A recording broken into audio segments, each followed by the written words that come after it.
Rais wa Marekani Donald Trump amesema kuwa Irani imeomba radhi kwa nchi jirani za Mashariki ya Kati na kuahidi kuwa haitazishambulia tena, akidai hatua hiyo imetokana na mashinikizo ya mashambulizi ya pamoja ya Marekani na Israel katika eneo hilo.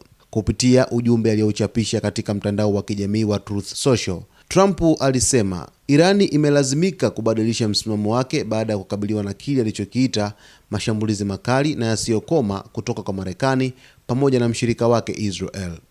Irani, ambayo inapigwa vibaya sana kwa sasa, imeomba radhi na kujisalimisha kwa majirani zake wa Mashariki ya Kati na imeahidi kuwa haitawashambulia tena. Ahadi hii imetolewa kutokana na mashambulizi makali ya Marekani na Israel, aliandika Trump katika ujumbe huo. Trump pia alidai kuwa Irani ilikuwa na nia ya kutawala eneo la Mashariki ya Kati, lakini juhudi hizo sasa zimezuiwa.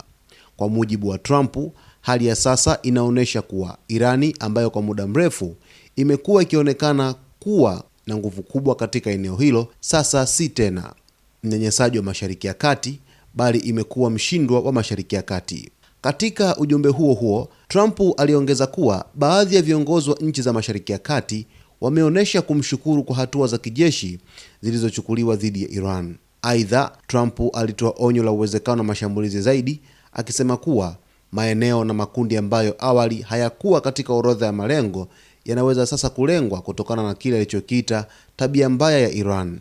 Kauli hizo zimekuja muda mfupi tu baada ya rais wa Iran Masoud Pezeshkian kusema katika ujumbe uliorekodiwa kuwa baraza la uongozi la mpito la nchi hiyo limeamua kuwa Irani haitafanya tena mashambulizi dhidi ya nchi jirani isipokuwa kama mashambulizi dhidi ya Irani yatatoka katika nchi hizo. Katika ujumbe huo, Pezeshkian pia aliomba radhi kwa nchi jirani kufuatia mashambulizi yaliyotokea katika siku za hivi karibuni, akisema hatua hiyo inalenga kupunguza mvutano unaoendelea katika eneo la Mashariki ya Kati. Wakati huo huo, jeshi la walinzi wa mapinduzi la Iran Islamic Revolutionary Guard Corps IRGC limesema Irani inaheshimu mamlaka na maslahi ya nchi jirani. Hata hivyo, limeonya kuwa ikiwa vitendo vya uhasama vitaendelea, basi vikosi na mali zote za kijeshi za Marekani na Israel katika eneo la Mashariki ya Kati zitachukuliwa kama malengo ya msingi ya kijeshi. Kauli hizi zinakuja wakati mvutano katika eneo la Mashariki ya Kati ukiendelea kuongezeka kufuatia taarifa za mashambulizi na operesheni za kijeshi zinazohusisha Irani, Marekani pamoja na Israel.